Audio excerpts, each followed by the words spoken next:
Yo, yo, yo. Welcome back to Raptors Flex Plus, where you know the flex already, fam. Welcome back to another episode. This is episode 55, Double Nickel, B. And I am your host. In case you forgot, my name is Kyle, ladies and gentlemen. Welcome back to another episode. And it has been a minute. Yeah, it's been a minute, guy. It's been a minute. It's been a minute, y'all, since I last came through and did a pod, man. Man. Mm-mm-mm-mm-mm-mm-mm-mm-mm. Thank you all for tuning in. Thank you all for your support. Continue to please like the videos, share, subscribe, comment down below, sub up, because we need to get Raptors Flex Plus rocking with the algorithm. You know what I'm saying? So doing all those things help with the algorithm, get the video out to more Raptors fans or NBA fans that want to check out the content here at Raptors Flex Plus, yo. And like I said, it's kind of been a minute, man. And I kind of appreciate the fact that a couple of my boys hit me up, man. I love y'all forever, yo, in my heart, for real, for real. They're like, "Yo, dog, you good? Where the pod at, yo?" So like, yeah, man, everything is blessed. For everybody's been wondering where I've been at. I like literally. Okay, I'm not gonna sit up here and lie to y'all. Okay, I'm not gonna sit up here and lie to y'all, dog. That's just not what I do, and that's never been my mo for this channel, right? Like, couple of things, right? First and foremost, I'm like setting the foundation for like some new money opportunities. You know what I'm saying? So like I'm working on some things on the low and nothing pod related. Pod's not gonna get picked up right now. Maybe one day, you know. Raptors Flex Plus family, let's continue to help build this channel up. And we're going to do it together to take this podcast to where it needs to go. But like some money opportunities, right? Because I don't get paid from potting. So, like, you know what I mean? Got to make sure that the money is right. So I've been just been focusing on that, laying the foundation for that, because I feel like I already laid the foundation for the pod, right? We're 50 plus episodes in, episode 55 now. And yeah, right? That's one, right? Handling that. So I got the foundation set on both sides now. So now I can continue to just do what I do. Pod, of course, and then money moves outside the pod. And like the real thing that everybody like tunes into this show for, like my thoughts on the Raptors, man. Listen, y'all. Listen, y'all. Listen, y'all. I know I said we are not tanking, yo, but we are now full on tank mode. Full on tank mode. Like, it's been a while since I felt like this as a Raptors fan, man. And I know a lot of you probably feel the same way that I do too, man. No matter how much I tried to like brace myself for knowing that we're going to lose games and knowing that this team is in a development phase and a development stage and everything like that, man, we are not good right now, y'all. We are not good. Damn, we lost 7 straight games. 7 straight. Like, man, some things have been irking me, yo. Some things have been irking me. And this is a fan channel. I'm not plugged into nobody. I don't have no sources. I have no sauces. Know what I'm saying? Like, literally, like, I don't know how to feel right now. I don't know how to feel because it's just been so long since we've just fielded just a team that is not capable of making the playoffs. This team is not capable of even making the play in. Remember, like at the beginning of the month, we're like, yeah, like Raptors are gonna push for the 10th seed and all type of stuff. Like, not happening at all. The season, from like a playoff perspective, it's a wrap. It's a wrap. Sign, seal, deliver that to next season, right? Because, man, number one, not to be like an excuse type of guy, but the injuries piling up, bro. Piling up. Like,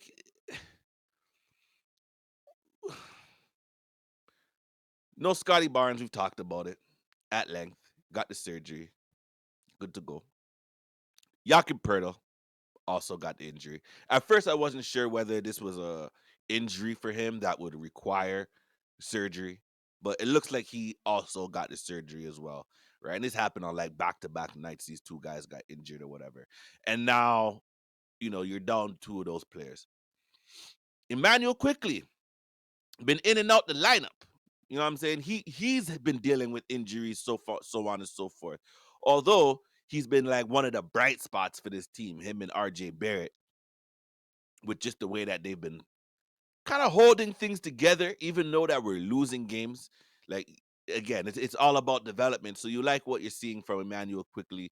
I would love for those guys to develop together. You know what I'm saying? That core of guys, including Scotty Barnes, Jakob Pertl, RJ Barrett, and Emmanuel quickly. But obviously, that's not in the cards, man.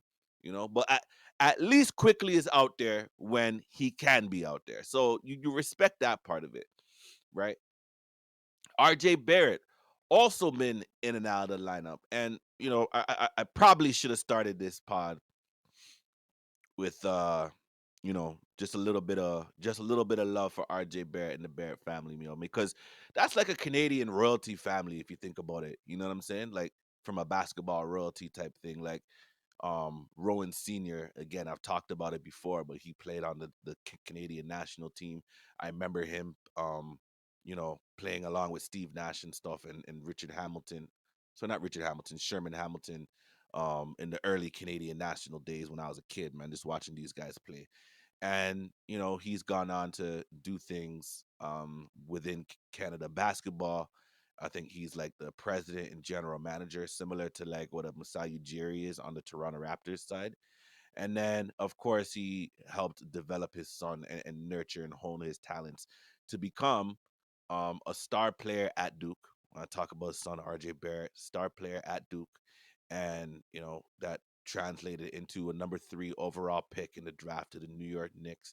And he's been a perennial 20-year, or not 20-year, 20-point per game scorer in the league or so, right? Give a few points or so. And unfortunately for them, everyone knows, right, that RJ lost a brother and Rowan lost a son. And I don't know anything about the young man. I think his name was Nathan Barrett, but yeah, like I seen some. Like I think he was playing for Mount Verdi, if I said that correctly, which I believe was the same school that Scotty Barnes played at, also, like prepping for college and stuff like that, right? So he passed away and is no longer with the family. So I just want to give my condolences and my love and support out to the Barrett family, um, because like life gets real out here, and sometimes we just don't know, you know, what's ahead of us. Like you can't really predict things all the time. And I have fun sitting here talking about basketball on the pod, and you know, it, you just don't know what life has in store for you. So I don't know what it's like to lose a sibling. Um, I know people close to me, like literally very, very close to me, that have also lost siblings at an early age in life. And, that stuff stays with you. So, I can say though, just based on my experience with people close to me that are in a similar situation with RJ Barrett, um, I guess the one thing that I can say is eventually you'll never get over this, losing a sibling and stuff like that. But eventually you'll learn how to carry on and keep his name bright, and with him, with he will always be with you in your hearts and all that stuff for the rest of your life, man. So that was a little bit heavy, but I can't like not say RJ Barrett's name and then not like show a little bit of love and support for the guy. So yeah, man, all the best to them. And I guess RJ, the team is giving him the opportunity to be with his family right now, and the opportunity to grieve, and the opportunity to just share support amongst his family and friends. And whenever he's back to ball, I'm sure that he will continue to develop and be the player that we think he can be. Because since coming to the Raptors, right? Just to kind of bring things back to basketball.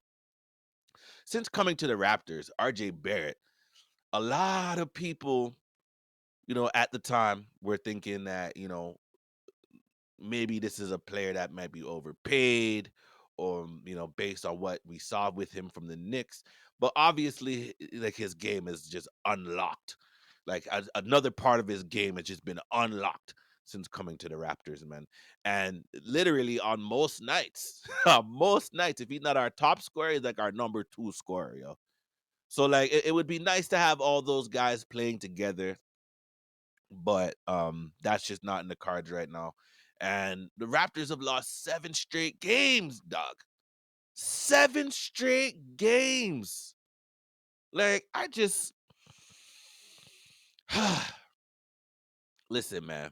I am on board with what the future has in store, right? On board with building out this team and seeing if we can build another perennial playoff team that can eventually develop into a championship team, right? But like part of me just gets to thinking and to thinking and to thinking, man. Like when you look around the NBA, right? Precious Achua has gotten like looks like a whole different player in New York, right? Especially as they went through their injuries and things like that. Randall was shelved, and like I don't know, he just had like a run of games where like he was playing super solid, guy, super solid, right? And then you see another talent in Pascal Siakam. Now the Pacers, they've kind of come a little bit more down to earth a little bit since the trade, but like I just think about the talent that this team had at some point. And I just think about like, man, how did we get here? How did we get here? And I've talked about this before in terms of my thoughts on Darko Rijakovic, man. And to me, he is a system coach. A system coach. He has a certain way that he wants to play. This is the system. We need players that fit within this system, right?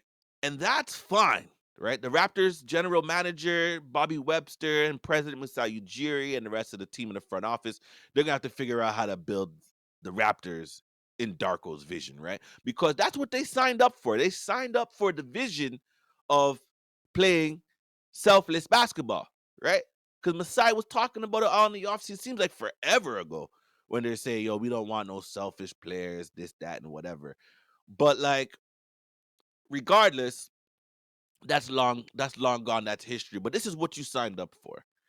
And when I think about the talent that was here like on this team, and I just don't understand, like, man, how is it that we were not able to get more out of these players, the OG Ananobis, the Precious Achua, the Pascal Siakams, the Scotty Barnes, the Dennis Schroeders? Like, this team had enough players to be in a playing spot or somewhere like tops, like I was saying like top 6 as a ceiling with this team, right? And then as time goes on, Scotty Barnes would develop, and then you figure out how to bring in more pieces, more shooters, such as the Grady Dick and the Grady Dick pause, such as Grady Dick, and yeah, like he just was not able to, I guess, tweak the system in a way that would be more advantageous to those players for us to win basketball games, man. Right? So like it doesn't seem to me like he's a very adaptive coach, you know? He's not very adaptive. Like this is what we do and we are going to build it this way and we're going to sink or swim with it. And listen, I am on board for it. But like it just pains me and irks me. And we can't go back in the past and whatever. But as we sit with 7 straight losses, guy, man, I'm a fan of this team, dog. I am a fan of this team. I love the Toronto Raptors. You know what I'm saying? Like, there's only 2 basketball teams I ever really loved. You know what I'm saying? The Seattle Supersonics when they were here, right? Once they went to Oklahoma City, I was like, I was done with them. Right? If the Sonics ever come back, I might like them again. Right? I'll be like, yo, that's my Western Conference team. but like the Raptors. You know what I mean? Sonics and Raptors, those are my teams. And you know, I just I just I just remember. I just remember, man, like building a team around Chris Bosh, trying to build a team around Chris Bosh, right? Where you have a piece and you have a couple of other pieces that you're trying to make fit and whatever, right? And we just were never good enough. Just never good enough with Chris Bosh, right? Just good enough, like good enough to be not good enough. You know what I'm saying? Like fringe playoff team. We would have been in the play-in every year if the play-in was still a thing while Chris Bosh was here. You know what I'm saying? Now, it's not that I'm comparing Scotty Barnes to Chris Bosh. I'm just like thinking about when was the last time that we had like a team built around a perennial all-star, right? Because Chris Bosh was a perennial all-star. Scotty Barnes has all the ability in the world to be a perennial all-star, especially in the Eastern Conference. And you know, at the end of the day, we're just losing. You know what I'm saying? Now, I know it's gonna take time for this team to gel and for this team to get better, but like, I don't want us to be stuck in like that purgatory type thing. You know what I'm saying? Where we're just not good enough. We're good enough to not be good enough to get into the playoffs and make any real damage. You know? And like that was the last time that I'm like feeling the way that I'm feeling. Because even through like the Andrea Bargnani era, I never thought Bargnani was it, yo. Primo pasta, dog. You know what I'm saying? Remember all those commercials, the Primo pasta, dog? You know what I mean? Like that was never yo, I remember. I remember when we traded Bargnani, yo. Real time. I remember we traded Bargnani. That summer, I was in Montreal with my brethren, right? And I guess there were some guys from New York or whatever, and they saw I had a Raptors hat on or whatever, and they're like, "Yo, what are we getting with Bargnani?" And I'm like, "Yo, you're from New York?" They're like, "Yeah." I'm like, "Listen, dog, he's not good. He is not good. All the skill in the world, but the man just doesn't want it like that." You know what I'm saying? And they're like, "Damn." They were like, "Damn." Real talk, man. And like I don't count like those teams, the Andrea Bargnani teams, and like the early DeMar DeRozan teams with like Jose Calderon. I never thought that those teams were talented enough to really like do anything for real. You know what I'm saying? The last time that I thought that we had like a pretty decent team around them times was like when Chris Bosh was here because he was a perennial all-star. There's something to build around, like a cornerstone piece, you know, but we're just never able to kind of get over the hump with Bosh. And it wasn't a good feeling, guy. It wasn't a good feeling. I remember when this fan base was just like, yo, man, let's make the playoffs. Let's make the playoffs. We wanted to make the playoffs so bad. So badly. We wanted to make the playoffs. And, you know, get into the playoffs. The Magic done us off. Yeah, we get to the playoffs. Vince Carter done us off when he's with the Nets, like during the Chris Bosh era, you know? And listen, man, the last like 10 years or so, like this team has been this is the best stretch. It was the best stretch of basketball we've ever seen with the Toronto Raptors. Ever. Bottom line, this team born in 1995, inaugural season. Isaiah Thomas helped bring the team here. Like the older Isaiah Thomas, in case for the young kids that are listening. The Isaiah Thomas that played for the Pistons, yo. When you see on NBA TV and all that. Brought a franchise to Toronto, man. And in them early stages, like for me, I was dumb young, you know. So like I'm wide-eyed. I'm like, yo, we got a team in Toronto. This is lit. But we're losing like bad. You know what I'm saying? Bad. 16 win seasons and stuff. So like I remember just like as time went on, like, yo, dog, like when are we gonna start winning? You know what I'm saying? When are we gonna start winning? This sucks. You know? And then obviously we drafted Vince Carter and our fortunes changed, you know? But like at the end of the day, the only comparable era that I really have for right now is like the Chris Bosh era, yo. You know what I'm saying? And hopefully as like next season comes along and whatever, I never have to make this comparison again. All I'm talking about is how I feel as a fan, yo. I don't want to be like begging for the playoffs. You feel me? Like begging for the playoffs. No shame in my game. I swear to you. And a lot of you probably feel the same way, man. During the Chris Bosh era, we were begging for the playoffs. Begging. We're begging for like a series win. Like, you know, and the way that I see this team going right now, there's a lot of young talent on the Raptors right now. You know what I'm saying? A lot of young talent.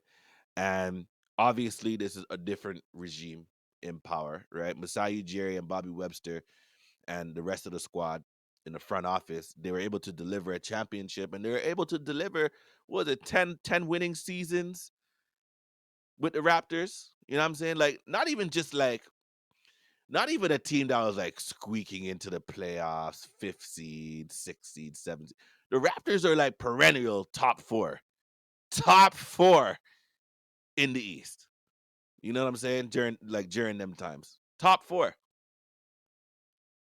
number one overall seed. Even I think it was once or twice number one overall seed, number two overall seed, number three, number four. You know, so like this front office, they deserve a little bit of runway with this young team that they have here, you know. But again, like the feeling as a fan over these last 7 games and a bit since I haven't been recording hasn't been good. It hasn't been good for me personally. You know what I'm saying? It just doesn't. And you know, you see the injuries, obviously, right? That's like a thing that we can't ignore, right? Because some of our better players are getting injured, right? And then you have guys like where you're wondering, as much runway as you want to give this front office, right? You see guys like Chris Boucher go down now with the MCL tear, right? And now this was a player that we're saying that we were going to trade at the trade deadline. He has 1 more year left on his contract, right? Next season. And it just feels like I, I don't know if he's gonna get this. I don't know if that requires surgery or anything. Anytime I hear like MCL, ACL, Achilles, like those types of injuries, if surgery is an option, and again, like I said, I just whole thing with Scotty Barnes on the last episode, can't tell men's what to do and all type of stuff, right? Like seriously, not that they're listening to me, but who the hell wants to get surgery? No one looks forward to that. Yo, I don't care who you are, professional athlete, regular 9 to 5er, whatever. Nobody wants a surgery, dog. Cutting your body open. Nobody wants that. But if surgery is an option, get it repaired. Get it repaired. Come back stronger for next season. Same thing I said with Scotty Barnes, right?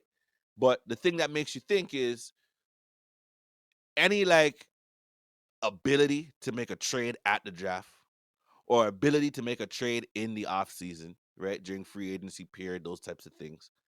Out the window now with Chris Bosh. Sorry, not with Chris Bosh, with Chris Boucher. Out the window because he's now an injured player. So now you start to think about like again, I want to give the team some runway, but like the mismanagement thing. You know, like are you mismanaging the roster in some of these fringe type players? Now they made up for it with the OG Anunoby trade, Pascal Siakam, Dennis Schroeder, etc. I felt like the front office did what they were supposed to do with those things. And I think part of the problem is that they left everything till last minute to that trade deadline, pretty much, right? Where, what are you going to purge the whole roster? Pretty much it feels like we did anyways, you know? So now Chris Boucher injury, he wasn't even playing, but that's a whole other thing for Darko, right? Because Chris Boucher, anytime he's out there, like, guy, you telling me Chris Boucher can't get 15 minutes a game where just to mix it up, bring some energy to the floor and those types of things? Because, when he's out there, the man's an energizer bunny. He knows his role. How do you not have a role for a player like that? You know what I'm saying? The role's already defined. He's been this guy forever since he's been on the Raptors.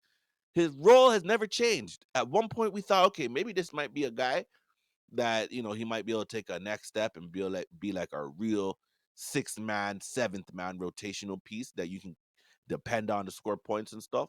But over time, we realize like he's still a solid piece, but he's more of like your energy guy off the bench, you know. So Chris Boucher goes down now. Don't know what's gonna happen there. You still got a year left on his contract, and we'll look at like the spot track as well because I want to look at some of the different salaries and stuff like that. But another guy, Bruce Brown, right? Like he was kind of in and out the lineup with an injury like at one point, and again, like you love his contract and everything like that because it's a team option. You're probably going to opt into that and then try to make a trade. I would say probably in the draft or in the offseason to a team that could really use his services because it looks like the Raptors just do not know how to use Bruce Brown, right? And when I say the Raptors, I'm literally talking about Darko Rijakovic and the coaching staff, right? And so it goes back to that whole conversation that I just had in terms of Darko is like a system coach. And if certain players don't fit into the system, then you got to be out of here, right? So either that or you need to have a type of mentality within the organization itself and with the players and the coaches in the locker room that like you got to develop that mentality to fit the system. You know what I'm saying? Or as a coach, you find a role within the system where that player can flourish. But what I'm seeing from Bruce Brown, now listen, I know that he is a solid piece, yo. A lot of teams want him. A lot of teams want him. So we're sitting on a guy that's gonna net you something in return, right?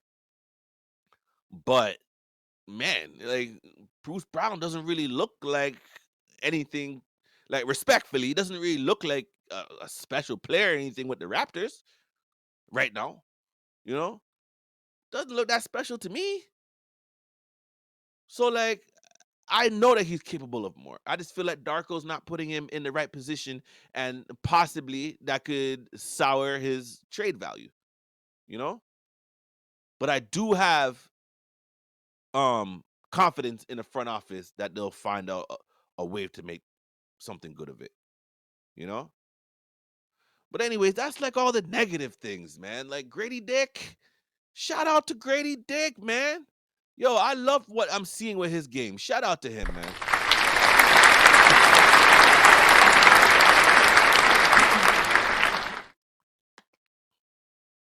Now, in revisionist history, my whole thought with Grady Dick would be at some point within the season, right? He would get his opportunities now to play and continue to develop. But in my thought process, it was like, okay, we'll be able to develop him while we're winning games and pushing for the playoffs. But that's not the case. So the man them don't have like the playoff push to really work towards, because to me, like that ratchets up the intensity of the games when, you know, you have something more to play for other than just getting better. Because we're humans, man. You put a goal in front of us, right? Something you can see, a tangible goal, right? You can see a playoff spot every single day. You go on NBA.com, ESPN.com, wherever you check your standings. I was gonna say the newspaper, but I don't think anyone really watches the newspaper like that anymore, yo. Yo, when I was a kid, man, like I was heavy into baseball, right? When like the Blue Jays are winning championships and stuff like that, yo. And every Sunday morning, the Toronto Sun used to get delivered to my front porch, guy. So I'd go out there, I'd make myself a tea. Yo, I'm a young kid, eh? I must have been like, I don't know, 6, 7 or something. And I'm drinking my tea, reading the sports section of the newspaper, man. Oh, the good old days. Anyways, a tangible goal that you can work towards. And now that's kind of like taken back from you. So now there's a certain type of mental toughness that you need to exhibit in order to continue to develop and play at a high level, right? And I feel like Grady Dick is doing that for the most part. You're seeing some of the you're seeing some of like just the rookie mistakes. Sometimes he just gets in the air, right? Like he wants to make a pass, but he's letting his feet leave him before he's making a pass. Like you gotta be more decisive and with what you want to do, and you see rookies do that a lot. So this isn't just specific to Grady Dick. He knows this. You know what I mean? He knows this. But regardless, I'm liking the development of Grady Dick. I'm liking the development of Emmanuel quickly now as a primary playmaker because he's been forced into that role. You know, like previously I was saying Scotty Barnes should be more of like a primary playmaker and play less off the ball. But I understand that they were trying to play him a little more off the ball just to develop that skill and put the ball into Emmanuel Quickly's hands so he can develop that skill. I get all that. But now he's forced into it, right? Scotty Barnes is not coming back. Scotty, don't come back, bro. Don't come back, yo.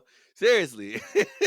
No need. No need. This team's not going anywhere, respectfully, right?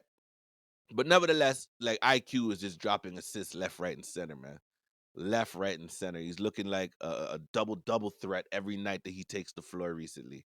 So you really like what you see there. Obviously, RJ Barrett continuing to expand his game, even with the passing and things of that nature that he sees.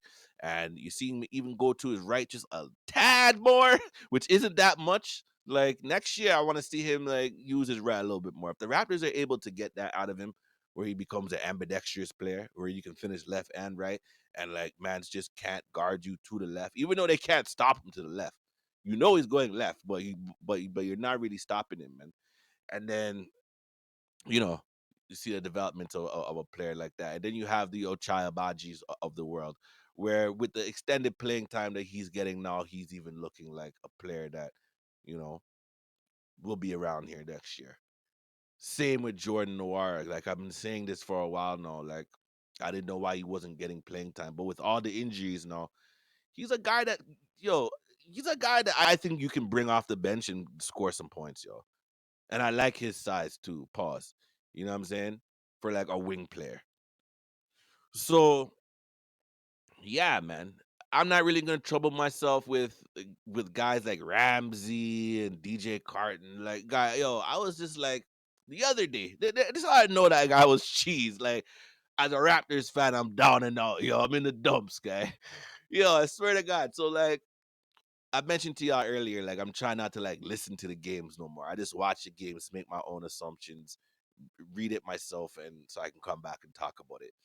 Watch it again. I'm like, who the hell is number 37? Real talk. No disrespect to Jemias Ramsey, yo. But like, bruh, I was like, who is number 37? Like, I don't, yo, this is where we are right now as a Raptors squad. Listen, man, I'm not like disrespecting these guys or nothing like that, man. But I'm not falling in love with Ramsey and DJ Carton, even though they're showing some flashes here and there. These guys are not like, I don't know, man. I don't know. You know, like what I'm saying, yeah. We'll do a podcast talking about nah, man. But anyways, yeah, the Raptors just look like a shell of themselves from what they were to start the year. A shell of themselves.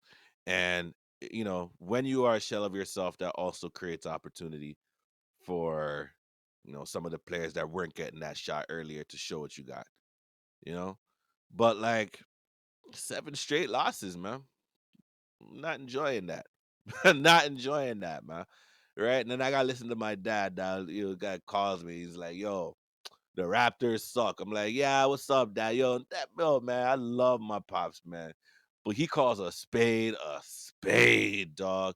I'm like, yo, Dad, but they're developing and stuff. He's like, yeah, and they suck. I'm like, bruh, don't talk about a team like that, bro. Anyways, man, yo, love my pops, man.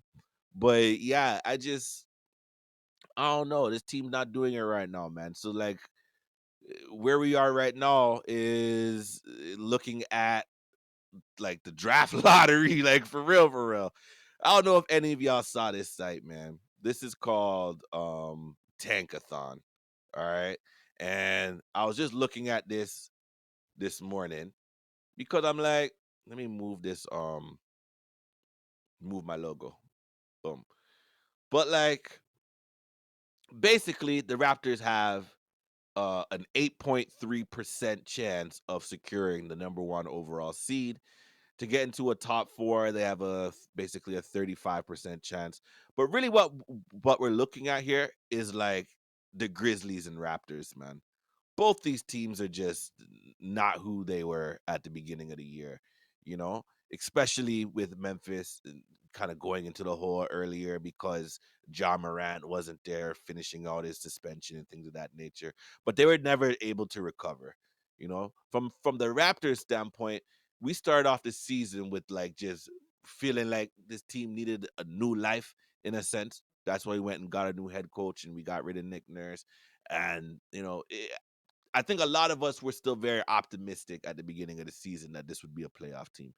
Didn't happen that way. We ended up purging our roster, and now we have the sixth worst record in the NBA. Right? We've lost 7 straight. So basically, what this is a simulation of the lottery. You know what I'm saying? And the reason why this is important is because the Raptors, obviously, if they end in the top 6, they get their first overall draft pick in the upcoming draft. If they land 7 or higher or lower, whatever you want to look at, anywhere between 7 and 30, then that pick then goes to the Spurs. So this is interesting.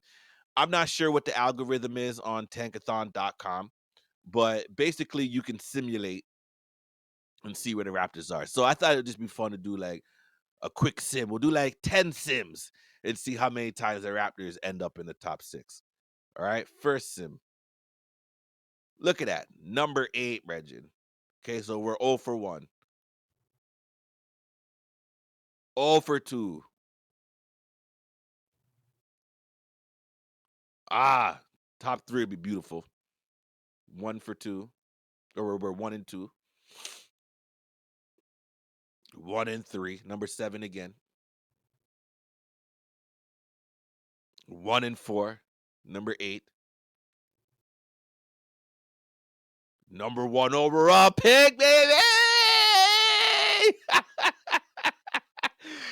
2 and 6. Are we 2 and 6 or 2 and 5? I say 2 and 7. 2 and 5. Right? 3 and 5. 3 and 6. Mm-mm-mm. 3 and 7. So out of 10 simulations, we literally landed in the top 6 3 times. Now, obviously, this is not like the gospel. This is just a website. They have some algorithms or anything like that. But I assume that they adjust this based on games won, games lost, those types of things, and taking into record in account because the lower your record is, then you obviously have a better chance to land in a top 6 or top 3 or top 1, right? So yeah, Raptors right now, bro. We reset it. Right now, we are tied with Memphis for the 6th best opportunity to land a top tier player. And as the season goes, obviously, like um obviously we'll have to see, you know. Doesn't matter where you land, like we're gonna be in the lottery, but like at the end of the day, the ping pong balls have to drop in our favor. Pause. You know what I'm saying? So that's where the Raptors are right now in relation to the tank. And when you just look at kind of what's going on here with the NBA, you know, like I was just taking a look at the standings this morning, man. And there's some real interesting things that are going on right now with the NBA. You know what I'm saying? Um Orlando just beat us last night, right? Cool, whatever. Like I actually believed in Orlando from like when we played them earlier on in the season. I was like, this team got something special defensively. They're just a juggernaut. You know what I'm saying? And I think they had a graphic on yesterday saying like Orlando is like 32-1 or something when leading going into the fourth quarter this season. That's insane. That is insane. That's how you know that this team is they stand on business, guy, when it comes to defense. Real talk. So they are half a game behind the Knicks. But let's not even look at what the Raptors are. But damn, look at the 76ers, man. Joel Embiid gotta be the MVP. He can't secure it because he's not gonna end up playing enough games. But I guarantee you this is gonna be a conversation at the end of the season. How the hell or how these rules are actually like holding up, man. Because the Sixers, They were like top 3 for a while.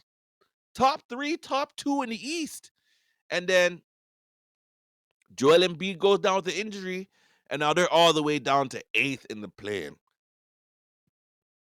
Excuse me. Now, you know, by Wednesday, they could be back up into a top 6. You know what I mean? That's how close it is right now between 6, 7, and 8. But, man, talk about a free fall in Philadelphia, man. The homie Nick Nurse. Damn. And then, obviously, like, I think I see Maxey was kind of in and out the lineup a couple of times and stuff like that. But this team, man, that's got to hurt. That has got to hurt. Miami, they're trouble. Chicago's been playing better. They've been playing better since the beginning of the year. But Atlanta, they are in a real bad spot, man. You don't want to be 10th, bro. You don't want to be 10th based on what they're paying Trae Young and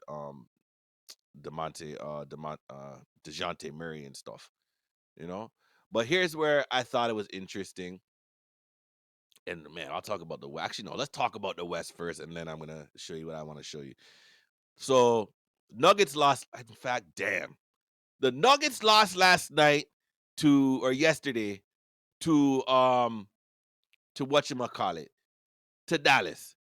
Please tell me that y'all saw Kyrie Irving go wicked, yo. Please tell me you saw Kyrie Irving go wicked down the stretch. This shit was bad, yo. This shit was bad. I'm gonna share this, man. For y'all that didn't see it, check this finish out by Kyrie Irving, dog. But check this out. Wow. Yo, that was tough. That was tough. Guy, the man did a left hand spin over Jokic. Over Jokic. Come on, man. Come on, man. That was tough. That was hella tough, yo. And then you see Jokic go like this at the end, just like, ugh, can't believe it, yo. Flipping Luka's like, get out. Yo, didn't even know what happened, dog. How the man hitting that? Who takes that shot? Who takes that shot, dog? Yo, I know the game was tied and everything, right? So, like, you're going to overtime if you miss. But, like, guy, maybe that's, like, the only way that he thought he can get that up over Jokic, yo. The only way. Because Jokic was, like, right in his right hip. Right in his right hip. Wow, what a finish, man. But anyways, Kyrie, that boy, man. Kyrie, that boy. You feel me? So in the West, getting back to the standings, in the West, Dallas is now 7th, half a game behind Sacramento. But look at that 6, 7, 8, just like how it is in the East, yo. Sacramento, Dallas, Phoenix, all within a half game of each other. That's wild, man. Yo, the West is gonna be tough, yo. The West is gonna be tough. Right? Oklahoma right now sitting number 1. I still think Shai should be MVP. Right? I still think Shai should be MVP. I know people are talking about Jokic. I know they're talking about Jason Tatum, Giannis, but guys, it's really got to be Shai. It's really got to be Shai. Right? We need to stop this right now. It's Shai. You know? But anyways, and the Clippers are falling too. Remember when it was just like 2 weeks ago, the Clippers were like half a game out of first place and all type of stuff, man. They're falling off recently. And I've been seeing like some multiple games from James Harden where James Harden's just not showing up on the offensive end of the floor. Guy 0 for 10 and 2 for 9, all the time. I'm like, bruh, what is up with you? So I don't know. Like when the Clippers play like that, they're just not as like, you don't fear them as much. But like, look how things are shaping up here in the playoffs, right?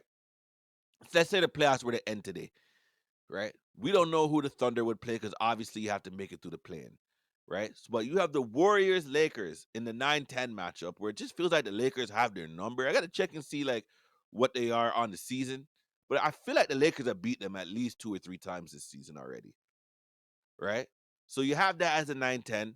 Mavericks Suns right now is a 7-8. Like that 7-8 series, like, bro, you would look at that as that's like a 4-5 matchup, like based on the talent these two teams have.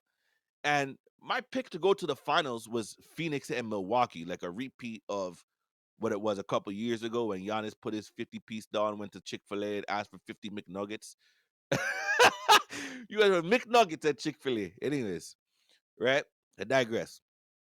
Right? So then whoever is going to come through there, you play the Nuggets, right? But you have the 3-6, Minnesota and Sacramento. Minnesota, we don't know what Karl Anthony Towns is going to look like when he comes back. You know what I'm saying? Minnesota is hanging on for dear life right now. And Ant-Man, he's showing why it's his team. But let's be honest, they are better with Cat and Ant on the floor. They're better. They're better that way. You know, especially for just from a scoring standpoint, being able to sometimes take it out of Ant's hands, let Cat go do some work in the post and all type of stuff. Outside shooter, the man's got game, yo. Man's got game. That'd be a tremendous series. Timberwolves and Kings. Clippers, Pelicans. Clippers could be in some real trouble. Real trouble because the Pelicans are not ramping this year. They're not. And they finally got like a full season of health, basically, from Zion. You know? And this is what we've been waiting out this team because they were kind of like playing material before, A seed, like that type of stuff. But like we all knew that if Zion was like playing for them more consistently, then they would be a better team. Right? You can't just put it all on Brandon Ingram's shoulders and CJ McCollum's getting older.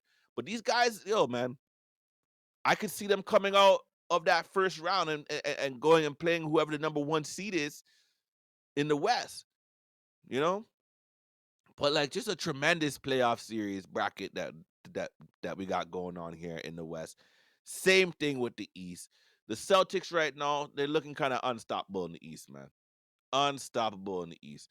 And the question for them always is what are you gonna do come playoff time? Because you end up running back into Miami now.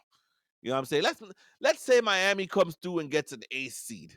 You know, do the Celtics really want to play Miami in the first round? Maybe they do.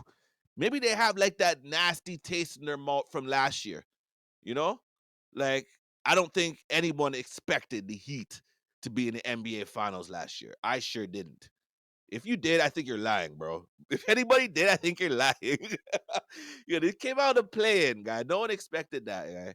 So like yeah, the Heat are a problem. The 76ers, if I were them, I wouldn't even bring back Embiid this year. Don't bother, you know?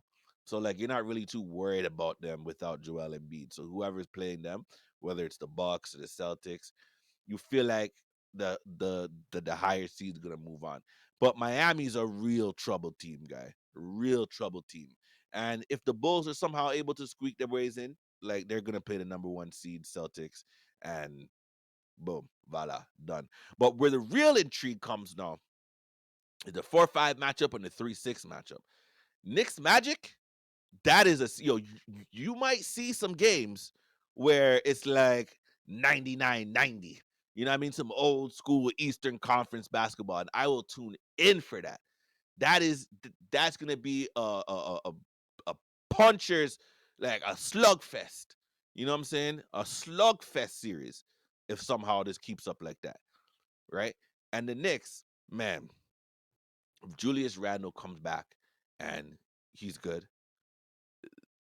they can make some like they can make some real danger in the playoffs for some teams, you know, in that second round and stuff. They just need to keep their guys healthy. And that's always been my Tom Thibodeau issue. You know what I mean? Running man's into the ground. That's just how I feel with Tom Thibodeau.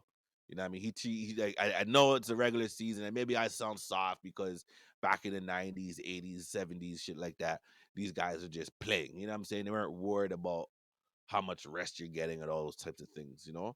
But like in today's NBA, it matters whether we want to acknowledge it or not. It matters. And every time you have a Tom Thibodeau team, when they get to the playoffs, they just kind of fizzle out because they're just like exhausted. You know what I'm saying? So I don't know. Let's say Randall comes back and get like he's rested and stuff like that, and OG Anunoby takes some rest down the stretch, and Jalen Brunson. But man, the injuries for this team. You know what I'm saying? But like your top guys. But what was really impressive with them was that they kept winning games. Guys like Josh Hart stepping up. Guy saw his triple double the other day. It was crazy. He had a crazy triple double. I think it was like 19 rebounds or something like that, 20 points, 10 assists. Killed it. And then guys like Preston Chua were stepping up, and some of the other guys that they got to went and trade for Bogdanovich. Like they got a team, they got a squad now. They got a squad, man. So that Knicks Magic series might be crazy if it ends up that way. And Cavs Pacers, I mean, these are two teams that I don't know. This can go either way. Like I've been saying, I don't believe in the Cavs, but the matchup with the Pacers might not be a bad matchup for them. You know, like the Pacers don't really want to like go and get grimy with the inside guys, Jared Allen and these guys. They don't want to get grimy like that. You know, so yeah, man, the East and West playoffs right now are shaping up kind of crazy. So I wanted to do like a salary cap episode. I want to do a salary cap segment, but like we're like 50 minutes in now. So I'm gonna save that for another day.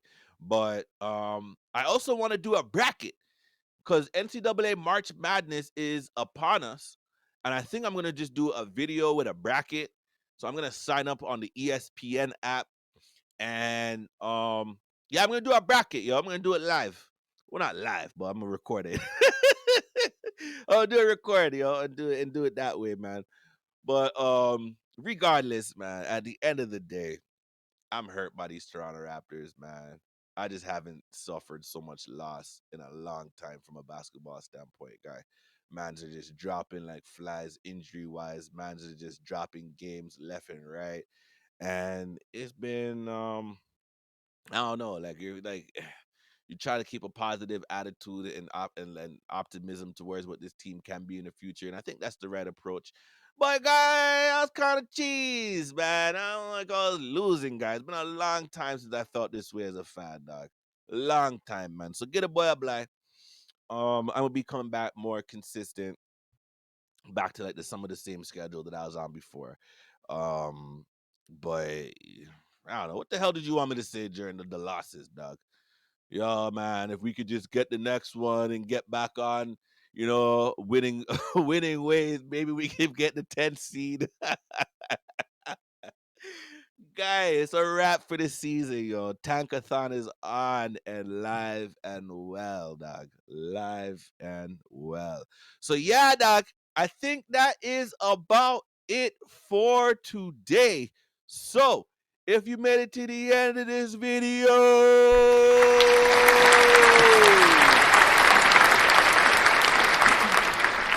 I appreciate you. I appreciate you. I appreciate you. And if you're not subbed, sub up, guys. Help the algorithm, man. Help the homie out. Get the video out to more fans that may like the flavor that we put on this. You know what I'm saying? Put a little bit of flavor, a little bit of green seasoning, panda chicken, doggy. So we do over here at the Raptors Flex Plus, guys. So straight. Yeah, if you're not sub, please sub up, like, share, comment down below. Let me know what you think about this Raptors team right now, guy. Like, are you hurt too? Like, for real, dog. Like, man, mans could be hurt, dog. It's okay. You know what I mean? Ladies, you could be hurt too, man. We're humans, guy. We ain't lost like this in like the longest, dog. The longest. You know?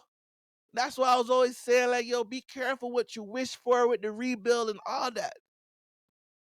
But nevertheless, uh, let me know how you feel. Comment down below.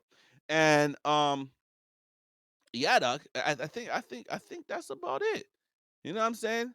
So yeah, until next time, you know the flex. And it's me, guy.